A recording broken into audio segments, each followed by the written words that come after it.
Hello dear students, एक बार फिर से स्वागत है आपका अपने चैनल लेटेस्ट ऑन फार्मेसी में रैपिड रिवीजन ट्यूटोरियल सीरीज के एक नए बहुत ही ज़्यादा इंपॉर्टेंट लेक्चर के साथ। एंड यहाँ पर आपको मिलने वाला है सोशल एंड प्रिवेंटिव फार्मेसी का कंप्लीट सिलेबस का sorted summarize and rapid revision, जो कि बहुत ही इंपॉर्टेंट होने वाला है आपके अपकमिंग एग्जाम के लिए। एंड साथ ही साथ very must and most important point आपका होगा, यहाँ पे मिलेगी 2 मार्क्स की सॉल्यूशन सीरीज, जो कि सोशल एंड प्रिवेंटिव फार्मेसी के लिए होगी। एंड इसमें आपको यूनिट फर्स्ट से लेकर यूनिट 5th तक का जितना भी आपका इंपॉर्टेंट पॉइंट है सारा कुछ कवर अप होने वाला है। साथ ही साथ आपके क्वेश्चन के पैटर्न भी आपको पता चलेंगे। सो उससे रिलेटेड अगर कुछ पॉइंट आपका 7 या 10 मार्क्स के पैटर्न पे भी आता है तो वहां पर भी आपको ये बहुत हेल्प करने वाला है। एंड एक इंपॉर्टेंट पॉइंट यहाँ पे और आपको मिलने वाली है, last minute strategy for your exam. Means आप एग्जाम में क्वेश्चंस को कैसे अटेम्प्ट करोगे। कोई भी क्वेश्चन आपको बहुत अच्छे से नहीं आ रहा है फिर भी आप लिख सकते हो, उसके लिए कुछ आइडियाज कुछ स्ट्रेटेजीज होनी चाहिए। तो सारा कुछ आपका जो भी डाउट है सारा कुछ यहाँ पे क्लियर होने वाला। सो यहाँ पर जो हमारा फर्स्ट क्वेश्चन आ रहा है सोशल एंड प्रिवेंटिव फार्मेसी के लिए, define concept of health according to WHO। Means यहाँ पर आपको हेल्थ को डिफाइन करना, जो स्वास्थ्य आपका है उसको डिफाइन करना है, वो भी वर्ल्ड हेल्थ ऑर्गेनाइजेशन के अनुसार। तो अगर हम बेसिक डेफिनेशन देखें हेल्थ का, मीन्स आपके कोई सारी बॉडी में कोई डिजीज नहीं है, आपकी फिजियोलॉजिकल फंक्शन सही है, आपकी बॉडी कंप्लीटली वेल है एंड आप हर एक कंडीशन से सही हो, तो आप क्या कहलाओगे? हेल्थी कहलाओगे। बट यहाँ पर अकॉर्डिंग टू WHO आपको देना है कि इसकी डेफिनेशन, इसका कॉन्सेप्ट क्या है। सो उसके अकॉर्डिंग अगर हम देखें तो हेल्थ हमारा एक ऐसा स्टेट है जिसमें हम physically, mentally and socially well है। मीन्स आपकी फिजिकल कंडीशन भी सही होनी चाहिए, कोई भी डिफेक्ट ना होना चाहिए फिजिकली। मेंटली मीन्स आपके अंदर एंजाइटी, डिप्रेशन ऐसा कुछ नहीं होना चाहिए। सोशली मीन्स आप सोशल सोसाइटी में जाओ तो वहाँ पे क्या हो, वहाँ पर भी आपकी अच्छी पहचान होनी चाहिए, सभी से अच्छे कम्युनिकेशंस होने चाहिए। तो ये सारी इन सभी कंडीशन से अगर आप वेल हो तो आप क्या कहलाओगे? हेल्दी कहलाओगे। बट एक कंडीशन यहाँ पे और आती है कि आपके अंदर डिजीज की एब्सेंस भी होनी चाहिए। मीन्स अगर एक हेल्थ को अगर आप देखो कि यही कह दो कि हमारे अंदर कोई डिजीज नहीं है तभी हम हेल्थी हैं, तो ऐसा नहीं है। यहाँ पर आपको हर एक कंडीशन को लेके चलनी है। आपके अंदर एब्सेंस ऑफ डिजीज होना रिक्वायर्ड है, बट उसके साथ साथ physically, mentally and socially well होना, देन आप कहलाओगे कि आप कंप्लीटली हेल्दी हो। ये अकॉर्डिंग टू WHO दिया गया कॉन्सेप्ट है। नेक्स्ट आता है enlist various factors affecting health. Means कौन कौन से ऐसे फैक्टर्स हैं जो हमारे हेल्थ को क्या कर सकते हैं? अफेक्ट कर सकते हैं। सो फर्स्ट हमारा आता है हेरिडिटी। हेरिडिटी मीन्स जो आपको आपके पेरेंट्स से मिला होता है, कुछ ऐसा होता है कि जो जेनेटिक के तौर पे आपको मिल जाता है, तो वो भी अफेक्ट करता है आपके हेल्थ को। नेक्स्ट आता है इन्वायरमेंटल फैक्टर। आपके आसपास का सराउंडिंग्स का इन्वायरमेंट कैसा है, तो उसमें आपके हर एक चीज़ आ जाती है। आपकी सोसाइटी कैसी है, सोसाइटी में जो भी रहने वाले लोग वो कैसे हैं, एंड उसके साथ साथ जो आपका इन्वायरमेंट है वो भी आ जाता है कि वो कैसा है। तो ये इन्वायरमेंटल फैक्टर है, वो भी बहुत इफेक्ट करता है। मान लीजिए आपके आसपास की कंडीशन सही नहीं है, वहाँ पे गंदगी रहती है, तो वो आपके हेल्थ को क्या है, इशू जरूर करेगा।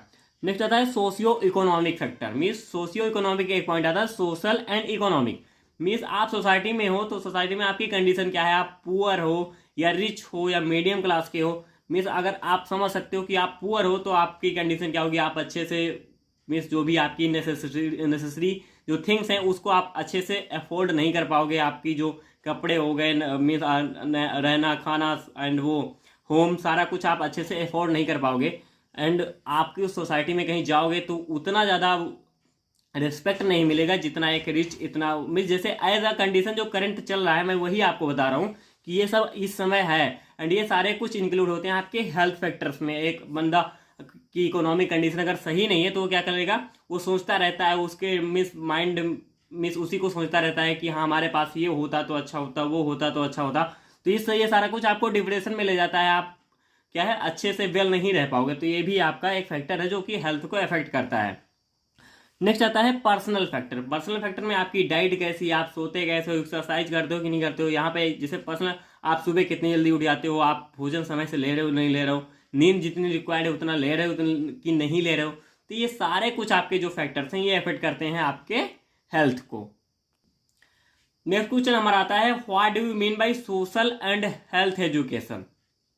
सोशल एंड हेल्थ एजुकेशन से आप क्या समझते हो? सो आप क्या समझते हो ये आप हमको बता भी सकते हो कमेंट बॉक्स में। बट यहाँ पे जो एक पॉइंट मैं दे रहा हूँ, पॉइंट ऑफ व्यू वो भी आप देखिए, इससे आपको समझ में आएगा कि आखिर हेल्थ एजुकेशन क्या है। सो एजुकेशन किसी चीज़ को क्या है, किसी चीज़ को इन्फॉर्म करने के लिए, किसी चीज़ को आपको बताने के लिए, लर्न कराने के लिए दी जाती है। बट यहाँ पर आपको हेल्थ एजुकेशन मीन्स हेल्थ से रिलेटेड जो कोई भी इंफॉर्मेशन दी जा रही है वो भी कम्युनिटी में मीन्स सोसाइटी में दी जा रही है, जहाँ पे बहुत सारे लोग हैं, वहाँ पे कोई ऐसी इंफॉर्मेशन दी जा रही है जो कि रिगार्डिंग क्या है, हेल्थ है, जो कि स्वास्थ्य के रिगार्डिंग है। एंड कोई भी इंडिविजुअल क्या है उसको यूज कर रहा है, उस इंफॉर्मेशन जो भी उसको तौर तरीके बताए गए कि आप ऐसे रहोगे तो आपकी मीन्स कंडीशन अच्छी रहेगी, बॉडी अच्छी रहेगी, आप हेल्थी रहोगे। तो कोई भी उस इंफॉर्मेशन की यूज कर रहा है अपने आप को प्रोटेक्ट करने के लिए, अपने आप को हेल्दी रखने के लिए, तो वही आपकी क्या कहलाएगी, हेल्थ एजुकेशन कहलाएगी। एंड जो ये social education and health education ये एक अच्छा रोल प्ले करती है किसी भी सोसाइटी के लिए, उसको हेल्थी बनाने के लिए, उसको प्रोटेक्टिव करने के लिए हेल्थ एजुकेशन बहुत रिक्वायर्ड होती है। इससे क्या है, लोग अवेयर होते हैं हर एक चीज़ को काम करने के लिए एंड उसको अच्छे से फॉलो अप करते हैं। तो यहाँ पर हर एक ये जो आपके जितने भी है हेल्थ एजुकेशन क्या है, ये आप अपने लैंग्वेज में भी डिफाइन कर सकते हो, कुछ ज़्यादा है नहीं, बस हाँ है एक आपको पॉइंट पता होनी चाहिए कि हाँ आखिर इसमें होता क्या है। तो वहाँ पर आप लैंग्वेज कुछ भी लिखो, कोई प्रॉब्लम नहीं है, बट आपको एक जो लिखो वो होना चाहिए कि आप इसी के बारे में लिख रहे हो, ऐसा नहीं कि आपसे पूछा गया कुछ आप लिख रहे हो कुछ अलग। तो यहाँ पर जो भी कुछ है ये आपको पता करना है कि हेल्थ एजुकेशन पूछा गया, तो हेल्थ एजुकेशन में जो कुछ है वही हम लिखें। नेक्स्ट आता है add a short note on malnutrition. Malnutrition क्या है, तो सिंपली इसको अगर देखें मीन्स किसी भी पार्टिकुलर पर्सन को क्या है, फूड या न्यूट्रिशन की अच्छे से उसकी जो सफिशिएंट जितनी रिक्वायर्ड है उतना उसको नहीं मिल पा रहा है, means deficiency of foods and nutrition, तो वो क्या कहलाएगा, वो हमारा मेल न्यूट्रिशन कहलाएगा। एंड जिससे क्या होगा, lack of essential vitamin and mineral होगा, मीन्स क्या है उसकी कमी हो जाएगी उसकी बॉडी में, जो कि उसकी इम्यूनिटी एंड हेल्थ, जो भी उसका हेल्थ है एंड उसका ग्रोथ है उसको अफेक्ट करेगा। तो ये सारा कुछ जो कंडीशन होती है वो हमारी क्या कहलाएगी, मेल न्यूट्रिशन। बहुत सिंपल सा पॉइंट है कि मेल न्यूट्रिशन में हमारा क्या होता है, means deficiency of food, means आपको न्यूट्रिशन अच्छा नहीं मिलेगा, फूड आपको अच्छा नहीं मिल रहा है, तो आप अच्छे से भोजन को नहीं ले पा रहे हो, तो क्या होगा, बॉडी में आपके न्यूट्रिएंट जो कैलोरीज जो कार्बोहाइड्रेट की रिक्वायरमेंट है वो नहीं क्या है सफिशिएंट मिल पाएगी उसको। एंड इससे क्या होगी, आपकी ग्रोथ रुकेगी, आपका स्वास्थ्य गड़बड़ होगा, साथ ही साथ आपकी इम्यूनिटी भी डिफेक्ट होगी। नेक्स्ट आता है name 4 disease associated with vitamin deficiency. Vitamin deficiency से आपको 4 डिजीज लिखने हैं, कौन कौन से विटामिन से कौन कौन से डिजीज हो सकते हैं। सो फर्स्ट आपका आता है वेरी जो कि विटामिन B1 की कमी से होता है। नेक्स्ट आता है एंजाइटी, विटामिन B4 की कमी से होता है। एंड जो आपका विटामिन B4 है उससे एंजाइटी के अलावा साइजोफ्रेनिया भी होता है एंड अल्जाइमर्स की भी कुछ कंडीशन आ जाती हैं, मीन्स जो माइंड से रिलेटेड जो भी है आपके डिसऑर्डर इसमें आते हैं। नेक्स्ट आता है एनीमिया, जो कि विटामिन B12 की कमी से होता है। एंड इसका भी आपका विटामिन C की कमी से होता है। तो ये सारे आपके जो भी 4 डिजीज हैं associated with vitamin deficiency, vitamin की डिफिशियंसी से ये 4 आपको हो सकते हैं। और ऐसे तो बहुत सारे ऐसे डिजीज हैं जो कि विटामिन की कमी से होते हैं, बट यहाँ पर आपको केवल 4 मेंशन करने थे, तो ये 4 आपके लिए सफिशियंट है। नेक्स्ट क्वेश्चन हमारा आ रहा है डिफाइन बैलेंस्ड डाइट। अब बैलेंस डाइट मीन्स यहाँ पर बैलेंस डाइट आप एक वर्डिंग से समझ सकते हो कि बैलेंस क्या होता है। बैलेंस मीन्स जितना आपकी रिक्वायरमेंट है वो आपकी कंप्लीटली पूरी हो रही है। Diet which contain sufficient quantity of all nutrients that require by body in a day. एक दिन में आपको जितनी कैलोरी, जितना मात्रा में जितनी भी रिक्वायर्ड मात्रा होगी आपकी बॉडी के लिए कि आपको इतना जरूरी न्यूट्रिएंट चाहिए, इतनी कैलोरी एनर्जी चाहिए, तो वो आपकी अगर फुलफिल हो रही है तो आपकी क्या कहलाएगी, बैलेंस्ड डाइट कहलाएगी। अब उसमें आपके जितने भी होते हैं उसमें कार्बोहाइड्रेट, फैट्स, फ्रूट्स सारा कुछ आता है, तो मिनरल्स, तो ये जितना कुछ आपका रिक्वायर्ड है वो एक दिन की वो कंप्लीटली अगर पूरी हो रही है, वो फुलफिल हो रही है, तो आप क्या कहलाएगी, वो बैलेंस्ड डाइट कहलाएगी। नेक्स्ट आता है what are micronutrients. Micro यहाँ पे नहीं है, यहाँ पे एक वर्ड को ध्यान देना, मैक्रो है, मीन्स जो बड़े मॉलिक्यूल्स होते हैं। कौन कौन से हमारे मैक्रो न्यूट्रिएंट्स हैं, तो मैक्रो न्यूट्रिएंट्स हमारे क्या होते हैं, प्रोटीन, कार्बोहाइड्रेट एंड फैट्स हमारे हैं। Nutrients which supply energy and calories essential in large quantity to maintain body task. जो भी आपकी बॉडी टास्क है, जो भी आपकी बॉडी की रिक्वायरमेंट है, आपकी जो बॉडी की फंक्शनिंग है, आप डेली काम करते हो, उसके लिए क्या होता है, जितनी भी रिक्वायरमेंट है उसकी जो सप्लाई हो रही है कैलोरीज की, जो भी एनर्जीज की, और वो भी लार्ज क्वांटिटी में, क्योंकि ये माइक्रो न्यूट्रिएंट्स है, तो जितनी भी वो सप्लाई हो रही है वो आपके क्या कहलाएंगे, माइक्रो न्यूट्रिएंट्स। नेक्स्ट आता है डिफाइन अर्बेनाइजेशन क्या होता है? So transforming of society from rural to urban, means ग्रामीण से शहरीकरण जो कहलाता होता है। जैसे जो भी गांव के लोग जाते हैं क्या है, सिटी में जाके बस जाते हैं, एंड वहाँ पे क्या होता है, पब्लिक क्या है बढ़ने लगती है, तो वही आपका क्या है, अर्बेनाइजेशन कहलाएगा। उसका अच्छे से विकास हो जाना, जैसे एक गांव का भी अर्बेनाइजेशन हो सकता है।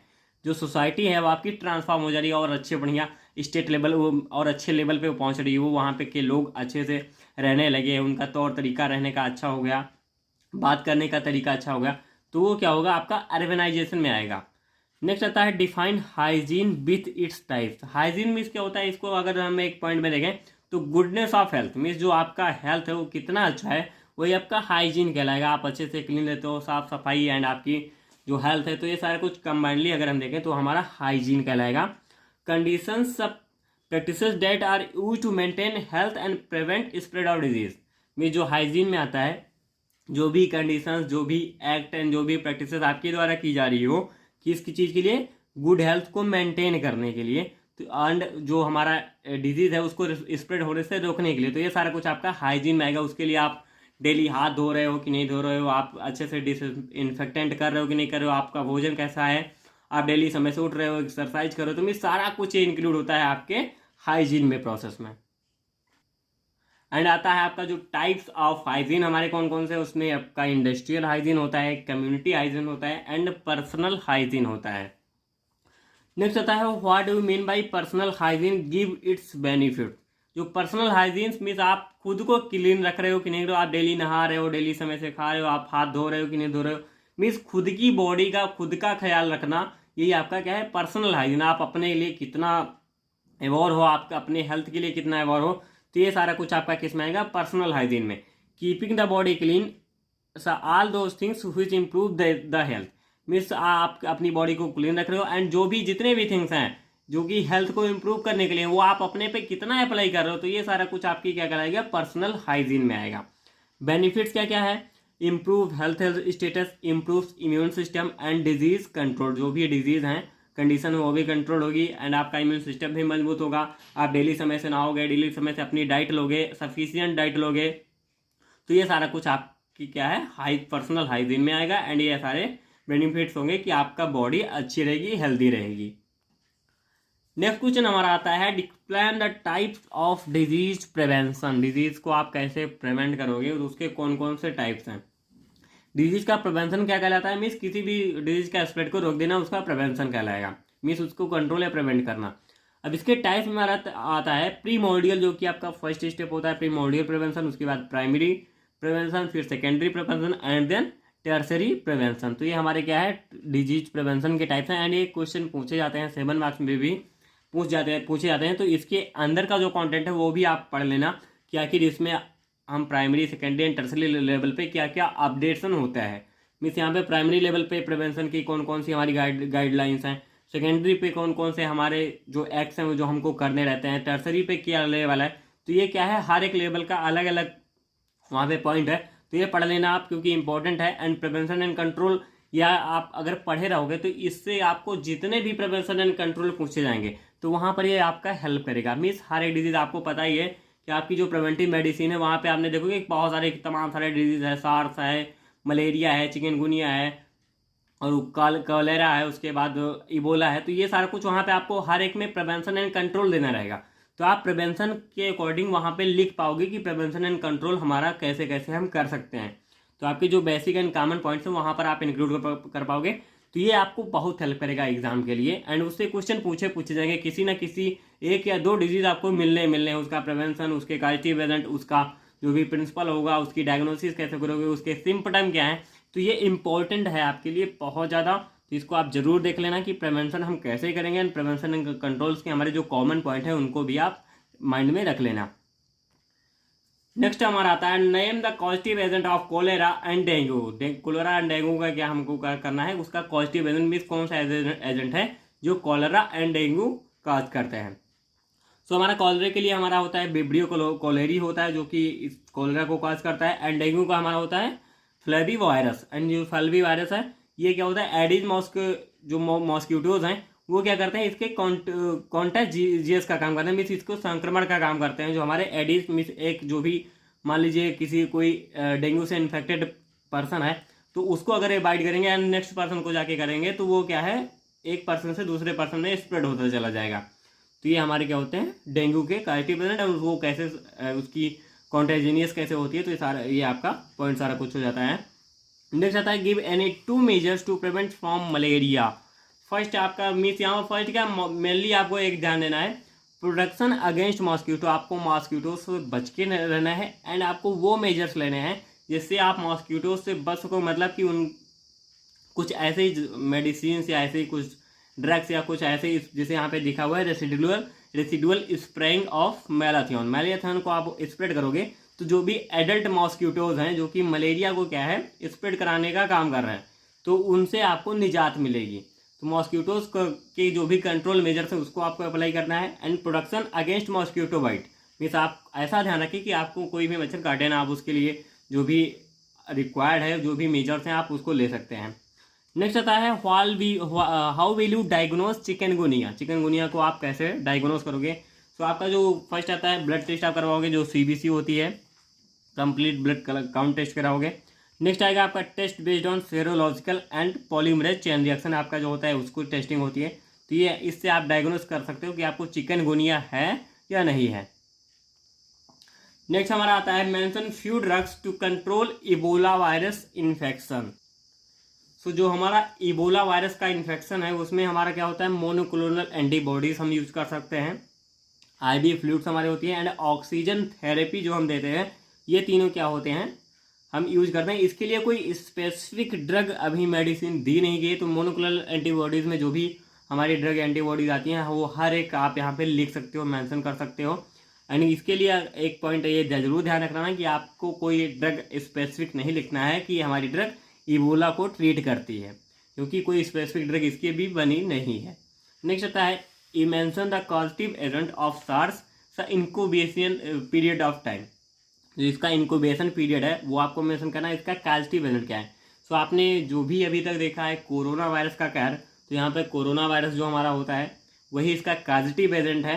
एंड इंक्यूबेशन पीरियड इसका होता है 2 to 7 डेज, मीन 2 से 7 दिन का इसका इंक्यूबेशन पीरियड होता है, जो कि सीवियर एक्यूट रिस्पायरेटरी सिंड्रोम का मीन्स इतने दिन में आपकी बॉडी में ये सिम्टम्स कॉज कर सकता है। नेक्स्ट आता है what is drug addiction. Drug addiction क्या होती है, किसी चीज़ का एडिक्शन मीन्स उसकी आपको आदत लग जाना। तो यहाँ पर भी वही सेम है, it is dose increasing tendency, a physiological disorder that leads a person to use drugs excessively. Means कोई भी ड्रग आप बहुत ज़्यादा यूज कर रहे हो, कंटिन्यूसली यूज करते जा रहे हो, एंड वो क्या होता है हमेशा आप उस ड्रग को छोड़ नहीं पा रहे हो। आपसे जो कहा जाए कि हाँ ये ड्रग की आपको रिक्वायर्ड नहीं है, आप अच्छे से बेल हो चुके हो, फिर भी आपको उसकी आदत लग चुकी है नहीं कि मैं इसको नहीं खाऊंगा तो हमारा हेल्थ सही नहीं रहेगा, हमारी बॉडी में पेन रहेगा, हमको ये रहेगा वो रहेगा, तो आपकी ड्रग एडिक्शन की वो कंडीशन कहलाएगी। सो नेक्स्ट क्वेश्चन हमारा आता है what do you mean by chronic alcoholism. जो आप एल्कोहल इंटेक करते हो, मीन्स आप नहीं करते हो बट जो लोग एल्कोहल को इंटेक करते हैं, तो वहाँ पर क्या है उसमें एक्यूट एंड क्रोनिक 2 पॉइंट होते हैं।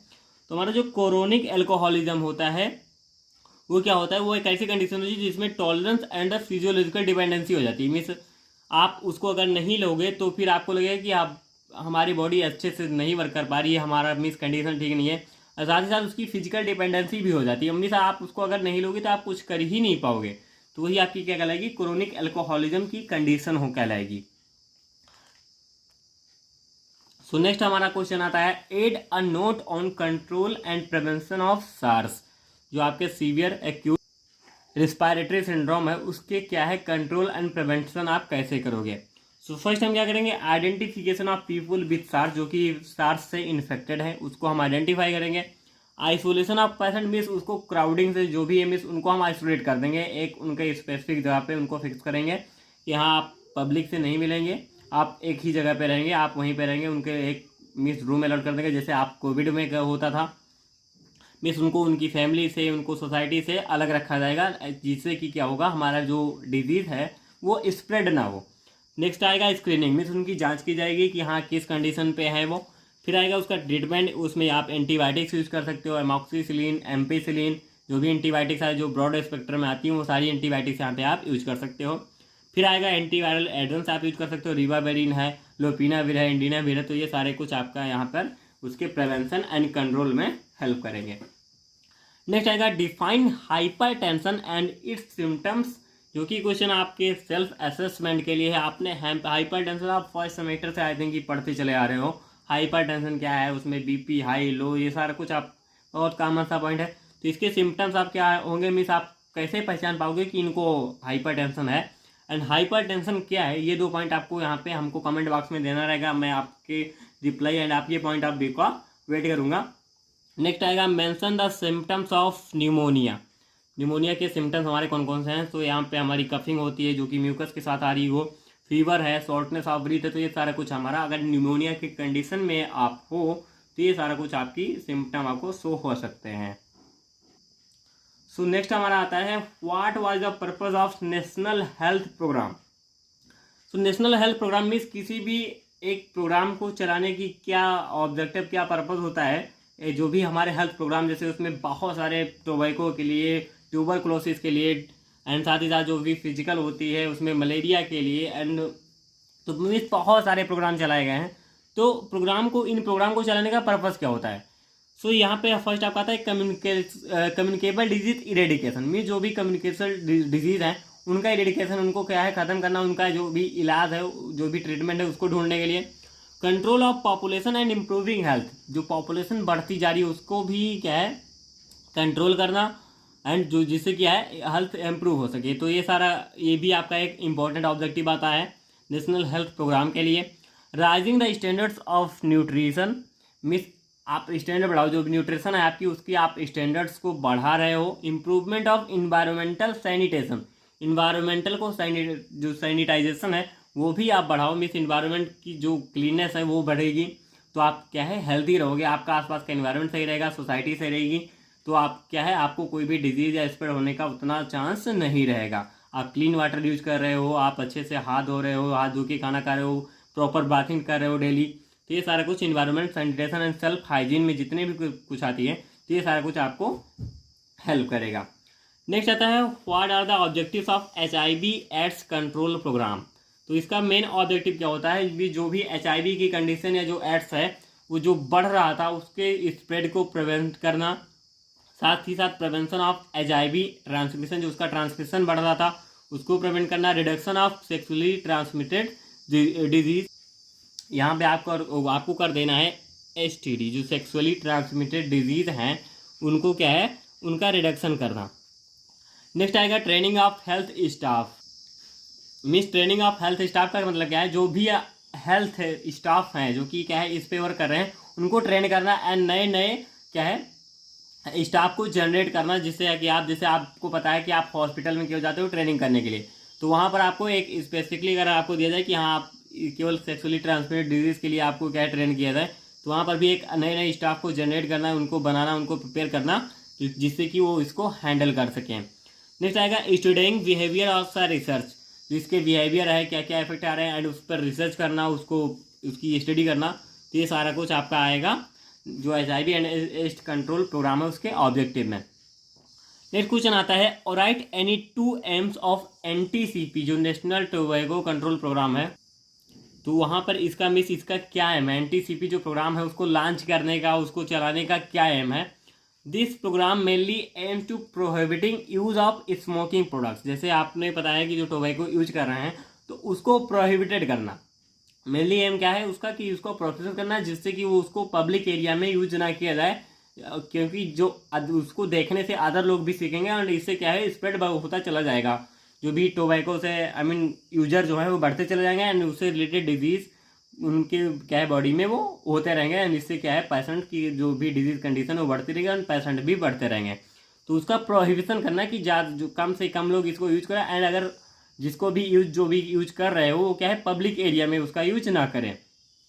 नेक्स्ट आता है प्रोहिबिशन ऑफ एडवर्टाइजिंग, मीन्स उसका एडवर्टाइजेशन जो होता है उसको भी वहाँ पे रोका जाता है, उसका उस पर भी प्रोहिबिशन होता है कि आप इसको एडवर्टाइज नहीं कर सकते, जितने भी स्मोकिंग प्रोडक्ट्स हैं उसमें टोबैको सिगरेट सारा कुछ आता है उसका क्या है प्रोहिबिशन, उसको एडवर्टाइज आप नहीं कर सकते। नेक्स्ट हमारा आता है mention the objectives of pulse polio programme. जो हमारा पल्स पोलियो प्रोग्राम है उसके कौन कौन से हमारे ऑब्जेक्टिव्स हैं। मैं एक पॉइंट यहाँ पर और बता दूं कि जितने भी आपके प्रोग्राम चलाए गए हैं उसमें नेशनल हेल्थ प्रोग्राम में जितने आपके प्रोग्राम हैं तो सारा कुछ आपका इंपॉर्टेंट है। हर एक प्रोग्राम में आपको ऑब्जेक्टिव उसका मेन, जैसे कुछ हैं जो करंट ऑन गोइंग है, जैसे आपने देखो अगर कोरोना वायरस का इतना इफेक्ट रहा तो उससे रिलेटेड अगर कोई आता है जिसमें जो भी आपके रिस्पायरेटरी ट्रैक्ट से रिलेटेड जो प्रोग्राम चलाए गए उसको आपको दिमाग में रखना है। साथ ही साथ HIV एंड एड्स का हो गया, उसके बाद जो आपके पोलियो प्रोग्राम चलाए गए, साथ ही साथ जो मलेरिया के लिए चलाया गया, तो ये सारा कुछ आपको ध्यान में रखना है। ये इम्पोर्टेंट है क्योंकि जो भी अभी प्रेजेंट में चल रहा है उससे क्वेश्चन ज़्यादा से ज़्यादा पूछे जाते हैं, तो ये आपको ध्यान में रखना है। बट यहाँ पे आपको देना है पल्स पोलियो प्रोग्राम का ऑब्जेक्टिव। तो किसी भी प्रोग्राम को चलाने का मेन एम, मेन ऑब्जेक्टिव क्या होता है कि उसको या तो ख़त्म करना या प्रिवेंट करना। मीन्स अगर बहुत तेज़ी से बढ़ रहा है तो उसको प्रिवेंट कर देना, प्रिवेंट करना, उसके तौर तरीके अपनाना, उसको कंट्रोल करना एंड उसके ट्रीटमेंट के तरीके ढूंढना। अगर पता है तो ट्रीटमेंट करना है एंड जल्दी से जल्दी उसको क्या है ख़त्म करना। अब वो कैसे भी वो आप इम्यूनाइजेशन करके कर रहे हो या कुछ उसमें प्रोग्राम चला रहे हो, लोगों को अवेयर कर रहे हो, उनका ट्रीटमेंट कर रहे हो, तो सारा कुछ आपका आएगा। मीन्स किसी भी तरीके से उस जो भी कंडीशन, जो डिजीज या जो भी कुछ चल रही है उसको ख़त्म करने के कुछ भी जो भी एक्टिविटीज़ की जाएँ तो उस प्रोग्राम के अंतर्गत सारे कुछ किए जाते हैं। तो इसमें ऑब्जेक्टिव में हमारा आता है to improve quality of service. जो भी सर्विस प्रोवाइड करा दी जा रही है पोलियो को ट्रीट करने के लिए तो उसकी क्वालिटी को इम्प्रूव करना। To boost pulse polio immunization programme, उसके लिए जो इम्यूनाइजेशन कर रहा था, जो टीके दिए जा रहे हैं, जो वैक्सीनेशन किया जा रहा है तो उसको क्या है और बूस्ट करना। टू स्टार्ट NGOs, जो NGO हैं उनको स्टार्ट करना। To continue heavy screening evaluation process, means ज़्यादा से ज़्यादा स्क्रीनिंग की जाए जिससे जो भी है डिजीज्ड हैं पेशेंट है उनका पता चले एंड उनका इवैल्यूएशन करना। ये सारा कुछ क्या है इसका ऑब्जेक्टिव है। अब बहुत सारे ऑब्जेक्टिव यहाँ पे आप डाल सकते हो, वो अलग बात है, लेकिन यहाँ पे केवल आपको 2 या 4, अगर 2 नंबर में पूछता है तो 2 या 4 ही देना है। अगर 7 मार्क्स में पूछता है तो आप 6 से 8 दे सकते हो, आपको वो आप पे डिपेंड करता है। नेक्स्ट आता है write the full form of NP-PCD, RNTCP, DPMR and ASHA. तो हमारा जो NP-PCD है क्या है, national programme for prevention and control of deafness, ये आपका 7 मार्क्स में पूछा जाता है। RNTCP क्या है, रिवाइज नेशनल ट्यूबरक्लोसिस प्रोग्राम। जो आपका NTCP है ये पूछता है, RNTCP उसी का रिवाइज फिर से जो मिस उसको एक्ट में लाया गया तो वो उसका revise national tuberculosis control programme था। नेक्स्ट आता है DPMR। DPMR ये लेप्रोसी में आपका था, मीन्स उसमें लेप्रोसी को जब मीन्स ट्रीटमेंट में लाया गया उसी में डिसेबिलिटी प्रिवेंशन सब मेडिकल रिहेबिलिटेशन आपका जो है ये भी लिया गया। इसकी जो एक्टिविटीज़ हैं वो भी पूछता है कभी कभी, सो आप देख लेना। नेक्स्ट आता है आशा, जो एक्रीडेटेड सोशल हेल्थ एक्टिविस्ट होती हैं। जो आशा आपकी पता है कि आपकी कम्युनिटी में मीन्स आशा 1, 2 या 3 जो भी हों वो मीन्स पब्लिक के जो भी जितनी भी लोग रहते हैं एक कम्युनिटी में उसके हिसाब से डिसाइड होता है कि कितने रहेंगे। तो जो हमारी आशा होती हैं वो क्या होती हैं, एक्रीडेटेड सोशल हेल्थ एक्टिविस्ट होती हैं। नेक्स्ट आता है mention 2 aims of national family welfare programme. जो आपका नेशनल फैमिली जो NFWP है उसके क्या क्या हमारे मेन एम है, उनमें से 2 एम आपको यहाँ पे लिखना है। सो एक फैमिली वेलफेयर प्रोग्राम में ये क्या करेंगे, सोसाइटी में जो भी हेल्थ है उसको प्रमोशन करने का काम करेंगे। एक पहला पॉइंट आप डाल सकते हो खुद से भी। To promote small family adoptation, means family आप स्मॉल बनाइए, वो पहले ही चल रहा था, हम 2 हमारे 2 वाला जो प्रोग्राम चल रहा था।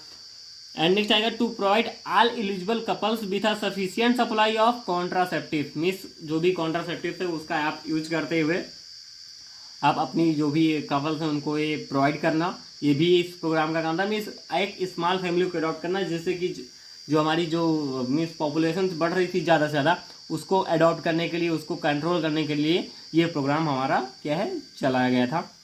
नेक्स्ट आएगा enlist role of pharmacist. Pharmacist के क्या रोल है ये तो आपको बहुत ही पता है, आप लोग खुद ही एक फार्मासिस्ट होने जा रहे हो तो आपको पता होगा कि रोल ऑफ फार्मासिस्ट क्या है। वो अलग अलग तरीके से अलग अलग है, बट यहाँ पर जो आपका है अगर देखा जाए तो ये जो रोल ऑफ फार्मासिस्ट पॉइंट है ये पूछा गया है। जो आपने नेशनल फैमिली वेलफेयर प्रोग्राम है उसमें जो स्मॉल फैमिली एडॉप्टेशन था तो उसके लिए आप लोगों को कैसे एज अ फार्मासिस्ट आप उनको कैसे अवॉर करोगे, उनके लिए आपका क्या रोल होगा वो यहाँ पे वो आपको मेंशन करना रहेगा। नेक्स्ट इसमें जो हमारा आता है डिस्ट्रीब्यूट फैमिली प्लानिंग लिटरेचर, जो फैमिली प्लानिंग है उसका लिटरेचर को डिस्ट्रीब्यूट करना। Helping clients to making an informed choice, में जो भी उनको इन्फॉर्मेशन आप दो उसके अकॉर्डिंग वो अपनी चॉइस से लेंगे कि हाँ हमको ये करना ठीक रहेगा। नेक्स्ट आएगा list few disease caused by tobacco, कौन कौन से कुछ डिजीज आपको लिखने हैं जो टोबैको से, आपको पता है कैंसर मोस्ट कॉमन, अब उसमें ओरल कैंसर, थ्रोट कैंसर आता है, अस्थमा, साथ ही साथ विजुअल लॉस भी होता है, एंड सीओपीडी जो क्रोनिक ऑब्स्ट्रक्टिव पल्मोनरी डिजीज है वो भी इसकी जो भी टोबैको से क्या होता है वो भी होता है। नेक्स्ट क्वेश्चन आता है what are the functions of WHO, world health organization का क्या फंक्शन है। तो वो ऐसे देंगे तो इसका बहुत फंक्शन है, जो हमारा वर्ल्ड हेल्थ ऑर्गेनाइजेशन है उसके बहुत सारे फंक्शन है, बहुत कुछ कंट्रोलिंग करता है, रेगुलेशन का काम करता है, बहुत सारी गाइडलाइंस देता है। बट यहाँ पर आपको देना है सोशल एंड प्रिवेंटिव फार्मेसी में जो नेशनल प्रोग्राम है उसके हिसाब से। तो वो क्या होगा, to encourage and coordinate research in biomedical health services, में जो हमारी रिसर्च चल रही है बायोमेडिकल एंड हेल्थ सर्विसेज के लिए उनको इनकरेज करना, उनको कोऑर्डिनेट करना। साथ ही साथ उसमें क्या है helping government to strengthen health care services, जो गवर्नमेंट है उसको हेल्प करना जिससे कि जो हमारी हेल्थ केयर सर्विसेज हैं उसको और बढ़ाया जा सके, उसको और स्ट्रेंथन किया जा सके। नेक्स्ट आएगा promotion of teaching standard, teaching standards को और बढ़ावा देना, ये भी क्या है WHO और जो भी हमारा वर्ल्ड हेल्थ ऑर्गेनाइजेशन है उसका एक फंक्शन है। नेक्स्ट आएगा व्हेन वाज NMPP लॉन्च्ड, जो नेशनल मलेरिया क्या है कंट्रोल प्रोग्राम हमारा था वो कब लॉन्च किया गया, जो NMCP होना चाहिए यहाँ पे, नेशनल मलेरिया कंट्रोल प्रोग्राम आपका है कब लॉन्च किया गया।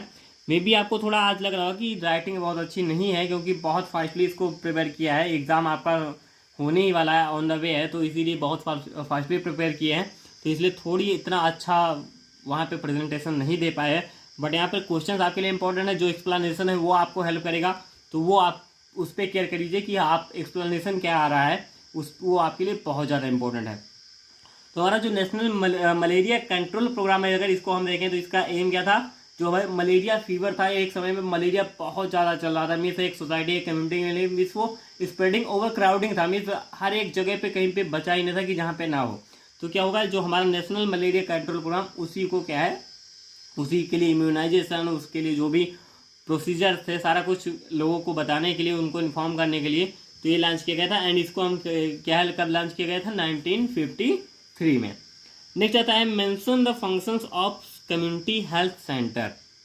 तो कम्युनिटी हेल्थ सेंटर आपको पता है कि हर एक कम्युनिटी के लिए कम्युनिटी हेल्थ सेंटर होते हैं, प्रोवाइडिंग ऑल हेल्थ सर्विसेज, जो क्या करते हैं हेल्थ सर्विसेज को प्रोवाइड करते हैं, साथ ही साथ वो प्रिवेंटिव हेल्थ सर्विसेज को भी प्रोवाइड करते हैं, आपको प्रिवेंशन कैसे करना है, एंड जो भी पेशेंट को रेफर करने का काम करते हैं, एंड उसको टीचिंग जो भी हमारे डिस्ट्रिक्ट हॉस्पिटल होते हैं एंड जो टीचिंग हॉस्पिटल होते हैं वहाँ पर उनको रेफर करने का भी काम करते हैं। जैसे आपको पता है कि अगर कंडीशन पेशेंट की गड़बड़ हो रही है तो आपको क्या है एक किसी भी जो भी टीचिंग इंस्टीट्यूट है वहाँ पे कर देगा एक, या तो फिर कर देगा जो आपके डिस्ट्रिक्ट हॉस्पिटल है वहाँ पे इसको क्या है रेफर कर देता है। तो यहाँ की अगर बात करें जैसे आपको क्या है बहुत सारे मेडिकल कॉलेजेस हैं वहाँ पे आपको क्या है ट्रांसफ़र कर देता है, एंड वो क्या है टीचिंग के लिए वहाँ पे आप देखोगे टीचिंग के तमाम सारे स्टाफ से उनकी ट्रेनिंग भी होती रहती है। तो जो हमारे टीचिंग कॉलेजेस होते हैं जैसे मेडिकल कॉलेज आपने पता होगा तो एंड डिस्ट्रिक्ट हॉस्पिटल, तो यहाँ पे इनका रेफर करने का काम भी CSC का होता है। नेक्स्ट आता है फंक्शंस ऑफ PSC। यहाँ पे आपको क्या देना है, PSC जो प्राइमरी हेल्थ सेंटर होते हैं, प्राथमिक स्वास्थ्य केंद्र होते हैं, उनका क्या देना है फंक्शन क्या क्या है, एजुकेशन अबाउट हेल्थ, जो उनका मेन हमारा क्या होता है एजुकेशन अबाउट हेल्थ, जो हेल्थ के एजुकेशन देना, safe supply of water sir basic information, जो बेसिक इन्फॉर्मेशन है उसकी जो सेफ्टी, जो सेफ सप्लाई ऑफ वाटर, जो वाटर की सेफ सप्लाई, ये भी क्या है प्राइमरी हेल्थ सेंटर के अंडर में आता है। मेडिकल केयर भी होता है, ट्रेनिंग ऑफ हेल्थ वर्कर्स, जैसे आप जाते हो क्या है कुछ लोग जैसे डिस्ट्रिक्ट हॉस्पिटल में इंटर्नशिप के लिए जाते हो, अगर आप B.Pharm कर रहे हो आपके सिलेबस में भी था कि आपको इतने दिन 45 डेज़ की हॉस्पिटल प्रैक्टिस करनी है, तो वहाँ पर भी ट्रेनिंग ऑफ हेल्थ जो वर्कर्स हैं उनकी ट्रेनिंग ये भी इन्हीं के अंडर में आता है। आप PSC पे करते हो, CHC पे करते हो, या फिर आप क्या कर रहे हो डिस्ट्रिक्ट हॉस्पिटल लेवल पे आप ट्रेनिंग करते हो, तो वही वो भी इन्हीं का काम होता है। नेक्स्ट आता है list the basic components of rural sanitation programme. जो आपकी रूरल जैसे जो आपकी ग्रामीण है उसकी जो सैनिटाइजेशन है उसके कौन कौन से कंपोनेंट्स हैं। तो जो हमारा सैनिटेशन है क्या होता है, means proper availability of water सा प्रॉपर सैनिटेशन, ये आपका रूरल सैनिटेशन कहलाएगा। अब इसके कंपोनेंट्स हमारे क्या हैं, इंफॉर्मेशन, एजुकेशन एंड कम्युनिकेशन। ये इसके तीन जो IEC हैं, ये इसके तीन कंपोनेंट्स हैं, मेन है इसके जो तीन दिए गए हैं। एंड जो रूरल सैनिटेशन है ये आपका इंपॉर्टेंट पॉइंट है, इसका पूछता है मेनली 2 मार्क्स में इसकी डिफिनीशन पूछेगा, या तो ये 7 मार्क्स में किसी कंबाइन के साथ पूछ सकता है। तो रूरल सैनिटेशन आप डिटेल में पढ़ना चाहो तो पढ़ लेना, इंपॉर्टेंट है। बट यहाँ पे रूरल आप देखो, रूरल एंड अर्बन में अगर आप डिफरेंस कर लेंगे तो आप खुद से भी लिख सकते हो कि रूरल में ग्रामीण में सैनिटेशन कैसे किया जाता है, वहाँ पर लोगों का जो भी सैनिटाइजेशन प्रोग्राम कैसे चलाएंगे, लोगों को अवेयर करना, उनको टीच करना, उनको इन्फॉर्मेशन देना, उनको एजुकेशन देना, तो ये सारा कुछ इसमें आ जाता है। नेक्स्ट हमारा आता है define community health with its type. जो हमारी कम्युनिटी हेल्थ है वो एंड उसका टाइप क्या है। तो कम्युनिटी हेल्थ को अगर हम देखें, refers to the health status of the members of community, means हर एक पार्टिकुलर मेंबर का एक कम्युनिटी में हेल्थ जो भी है वो हमारा उसकी हेल्थ स्टेटस कैसी है, वही कम्युनिटी हेल्थ कहलाता है। It mainly focuses on maintenance, production, improvement of public health. जो भी पब्लिक है कम्युनिटी में उसकी मेंटेनेंस करना, हेल्थ का प्रोडक्शन करना, इम्प्रूवमेंट करना, तो ये सारा कुछ क्या है, जो कम्युनिटी हेल्थ है मेनली उसी का उसका वर्क यही होता है। अब इसके टाइप्स हमारे होते हैं primary, secondary and tertiary health care. Next आता है give objectives of community health centre. कौन कौन से हमारे ऑब्जेक्टिव हैं। तो यहाँ पर हमारा जो CHC का ऑब्जेक्टिव है, एक चीज़ आपको बताना है, कन्फ्यूजन नहीं होना है। CHC PHC जो आपके हैं एंड जो भी हैं, तो उनके ऑब्जेक्टिव डिफरेंस है, थोड़ा थोड़ा डिफरेंस है। तो देख लेना कि CHC का क्या है, PHC में क्या मेन है। तो मेन जो ऑब्जेक्टिव है उनको आप अलग कर लेना, ऐसा नहीं है कि इसका उसमें डाल दो उसका उसमें डाल दो। अगर कोई केयर कर लेगा इवैल्यूएटर तो फिर प्रॉब्लम हो जाएगी। तो यहाँ पर इस चीज़ को आपको ध्यान में रखना है। Provide total health care to improve quality of life. जो आपका एक कम्युनिटी हेल्थ सेंटर में टोटल हेल्थ केयर प्रोवाइड करते हैं। डेवलप हेल्थ सा manpower to provide proper service to community. Means manpower को बढ़ावा देना। मैन पावर कैसे बढ़ाते हैं, वहाँ पर आपको मीन्स एजुकेट करते हैं, ट्रेन करते हैं, नए नए हेल्थ वर्कर्स को वो क्या है टीच करते ट्रेनिंग देते हैं, जिससे क्या है और मैन पावर बढ़ती है वर्किंग की। नेक्स्ट हमारा आता है एम ऑफ हेल्थ एजुकेशन। तो एम ऑफ हेल्थ एजुकेशन हमारा क्या है, हेल्थ प्रमोशन और डिजीज प्रिवेंशन। हेल्थ एजुकेशन देने का क्या हमारा मेन एम होना चाहिए, उद्देश्य क्या है, तो हेल्थ को प्रमोट करना एंड डिजीज को प्रिवेंट करने के लिए हम हेल्थ एजुकेशन देते हैं। अर्ली डायग्नोसिस एंड मैनेजमेंट, जल्दी से जल्दी डायग्नोसिस हो जाए डिजीज का एंड उसको मैनेज कर दें। To provide the public with accurate data on medical discoveries. जो भी मेडिकल डिस्कवरीज हुई हैं उसके पब्लिक को एक्चुअल डेटा, एक्यूरेट डेटा देना पब्लिक से जो भी प्राप्त हुई है। तो ये जो भी हमारी डिस्कवरीज हुई हैं इसका एक अच्छा एक्यूरेट डेटा पब्लिक को देना। नेक्स्ट आएगा प्रिंसिपल्स ऑफ हेल्थ प्रमोशन। कौन कौन से हमारे प्रिंसिपल स्टेप्स इन्वॉल्व होते हैं हेल्थ प्रमोशन में, एंड ये आपके स्टेप्स के तौर पे भी पूछ सकता है। मीन्स कैसे कैसे आप इसको क्या है हेल्थ प्रमोशन को बढ़ावा दोगे। फर्स्ट आपका आता है promotion of social responsibility for health. Next आएगा इंक्रीज इन कम्युनिटी कैपेसिटी सा क्या है, एम्पावर इन पेशेंट। मीन्स कम्युनिटी की कैपेसिटी को आप बढ़ाओ एंड उसके जो भी पेशेंट है उसकी एम्पावर बढ़ाओ। Increase in investment infrastructure of health development, अच्छी अच्छी मशीनरी जो भी न्यू एडिशंस के मेडिकल डिवाइसेस आती हैं उनको आप बढ़ाओ, जो भी आपकी कम्युनिटी है वहाँ पे। Expand partnership for health, partnership बढ़ाओ जो कि जिससे कि क्या है हेल्थ अच्छे से अच्छा आप प्रोवाइड कर सको कम्युनिटी के लिए। क्वालिटी जो भी हमारे प्रोडक्ट्स हैं जो भी आप यूज़ कर रहे हो उसकी क्वालिटी अच्छी होनी चाहिए। एंड सस्टेनेबिलिटी मीन्स वो एक सस्टेनेबिलिटी होनी चाहिए, कंटिन्यूटी होनी चाहिए आपकी वर्किंग में। जो कम्युनिटी वहाँ पे चल रही है उसकी एक मीन्स वो एक जो भी निश्चित होना चाहिए। ऐसा नहीं कि आप वहाँ पे क्या है उस चीज़ की वहाँ पे कंटिन्यूटी है नहीं, कुछ दिन वर्क हुआ फिर अच्छे से नहीं हो पा रहा है, तो वो कंटिन्यूटी वहाँ पे होनी चाहिए। तो यहाँ पर जो भी आपके इंपॉर्टेंट क्वेश्चन है, क्योंकि ये थोड़ा फास्टली कवर किए हैं एंड ईजी है आपका ये सब्जेक्ट, तो इसमें ज़्यादा टाइमिंग गया नहीं है, सो आपका ज़्यादा कम से कम लॉस होगा, टाइम आपका बच रहा है। एंड यहीं पे आपका जो भी इंपॉर्टेंट क्वेश्चन इंपॉर्टेंट पॉइंट के सारे कुछ कंप्लीट होते हैं। एंड जो आपके एग्जाम पॉइंट ऑफ व्यू से स्ट्रेटेजीज हैं, तो आप क्वेश्चन को कैसे प्रेजेंट करोगे, क्या है, कैसे कैसे पॉइंट वाइज लिखना है, तो ये सारा कुछ इंपॉर्टेंट होगा आपके एग्जाम के लिए। एंड यहाँ पर आपका ये वीडियो एंड होता है। So like subscribe my video, subscribe my channel latest in pharmacy and thank you so much. इसका PDF आपको मिलेगा हमारी वेबसाइट www.latestonpharmacy pharmacy.com पर। So thank you so much.